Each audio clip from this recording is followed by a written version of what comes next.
I think as women, if we work with a man, that we should not forget about and take energy and strength from this female part. Because if we want to fight with man, we will not win. So we should embrace our feminine side instead of trying to act like a man, right? Exactly. And this is, I think, how you can bring different energy, different ideas, different skills into the company if you don't want to compete with the 50% of the planet. And in your experience, what do you think, in your experience leading this group of teachers or other team members, what has been a very key skill in leadership that you've learned, something that makes you an effective leader and something that you learned didn't work quite well as a leader? At first, I have to admit that I didn't want to be this leading person because I didn't know how to do it. And I didn't feel like I have the credibility to do it and that I'm at this place where I should say what others should do. Mm-hmm. So I just continued my natural way that I think and I believe that people you work with, if you give them enough responsibility, enough space, enough, open-minded ideas, questions, anything, so they will find their way. Mm-hmm. So this is how I see it. But at the beginning, I didn't realize that at first you need to open those people and you need to tell them this is possible. Because mm-hmm. I would always say, sky is the limit. You can do anything you want. But not everyone is able to do this.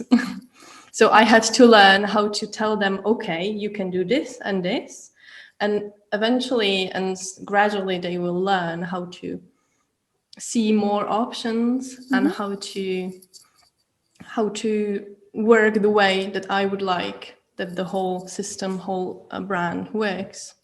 So I had to learn how to give deadlines. Even though I don't like doing it, mm-hmm. I will tell you, okay, you would like to create something. So anytime you feel energy, anytime you feel like you're ready for it, do it. But then you have so many steps between the beginning and the final product. Right. That at the beginning, you need to do and learn and tell them. And eventually, which is the goal that I would like to go, they will do everything on their own because they will feel that they are able to do it because mm-hmm. I show them how, and they have the space, responsibility for it on their side. So I guess if I could summarize it, probably you would like to encourage more ownership, right, of the tasks and also empowerment. So you'd like to empower the teachers that work with slowczech to do what they think is best, but at the same time you also would be there to give guidelines or guidance and ultimately set the vision for the team so that everyone works towards the same vision and goal. Exactly. I think if you know where you're going, so everyone then, because everyone is different, so everyone will find his own way. But mm-hmm. if we know where we're going, so we will end up at the same place. But I have my own vision of teaching, for example, mm-hmm. and I ignore that there are other ways how to do it. And if I not leave this space, so I will never be able to know that there are other options, other ways. So yes, I agree with you. Then my next question is still related to this leadership or like just your career in general, founding the company. Has there been any significant barrier, and what has been the most significant barrier that you faced while you established your own brand? Well, there is always administrative barrier because I was living abroad and I've been living in the Czech Republic just for past 2 years. So switching to different administrative parts is very hard every time, I think. But otherwise, to To me, it was not so hard, I think, because as I said, I see just a friendly way. If I open myself, if I'm honest with you, so you will like it. So then you will work with me and you will be wanting to do it. So this is the way how I could start working with so great people, and they are still there. They haven't left and they want to do more. But the hardest, I think, for me was just to find a way how personally how to do it on my side. So how to find the proper time, how to organize it correctly, so that I am sure that I don't get crazy, or I don't get to burnout, or that I can still be there for them and for myself mostly. So for me, it was mostly my own inner part that I had to learn how to deal with. Okay. So I guess hobbies are still important to maintain, that you you don't get burnout from work. Because I know you've certainly worked in some company as well, or employee. Yeah. So you go to work, you have nothing to worry about, then you come home and you have other things to do. And you never ever think about work outside of work, unless you had some troubles at work. But if you have a company, if you're a freelancer, so you're constantly thinking about work. You're constantly thinking about what should I do better, or what can I do? So yeah, I understand. Moving on to another question, slightly different topic. I would like to ask you who was your biggest inspiration, or who inspired you? So there are two character or people, two persons, two women actually I can think about right now. So the first one who inspired me to start the actual slowczech was Annike Rubens. She's German journalist, and she's creating Slow German. Oh, okay. So back in 2015, I think I was learning German with her and listening to Slow German.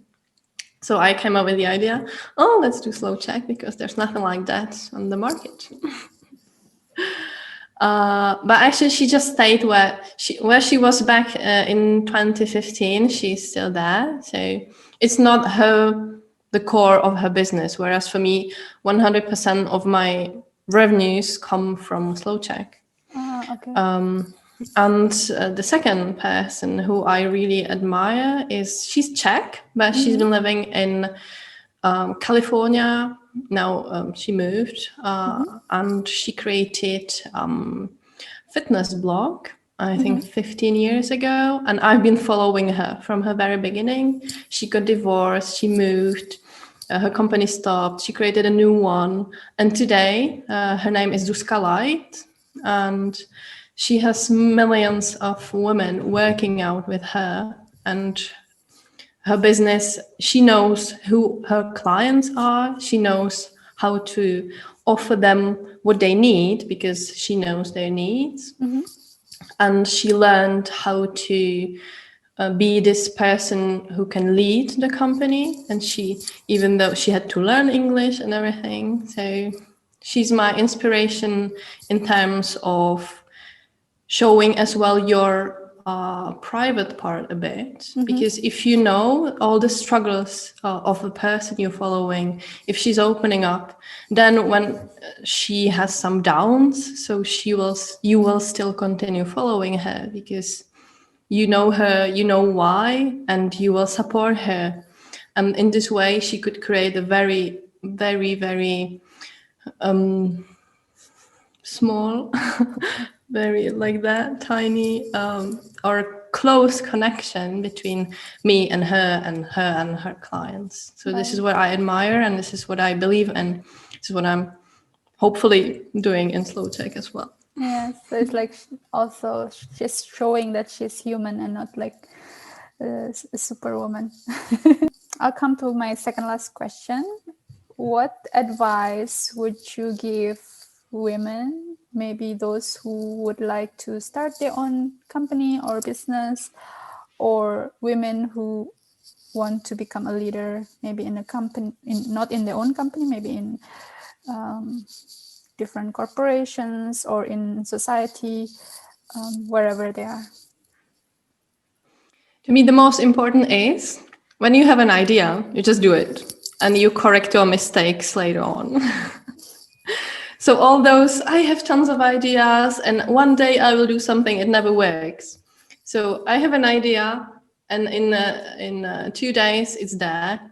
And then gradually I will discover all the mistakes, I will correct them, but it's been already there. People like it, people know it, people enjoy it.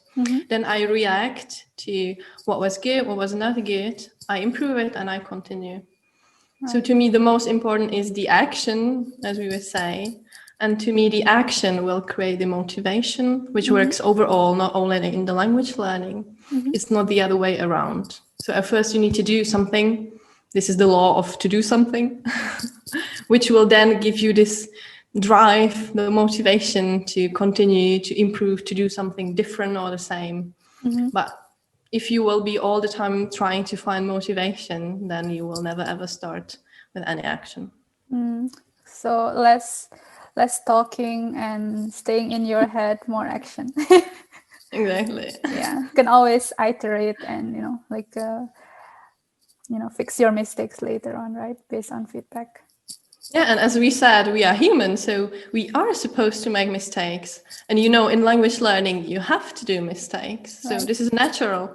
And if we are not making mistakes, it's weird. So then people will be like, what is she? I don't believe her. I don't trust her. I don't want to work with her. Yeah, that makes sense. All right. So that was my second last question. And finally, I would just like to ask you if you would like to share anything else that I haven't asked you about to everyone out there who's watching this video. Maybe what I could say to end at the end is that just be honest with people you work with or with everyone around, and be friendly and open-minded. And if it's your true you, don't be afraid of being yourself, because this is the way how the correct people will come and start working with you. So stay authentic. Stay authentic. Okay, right. Thank you very much, Eliška, for this very insightful interview.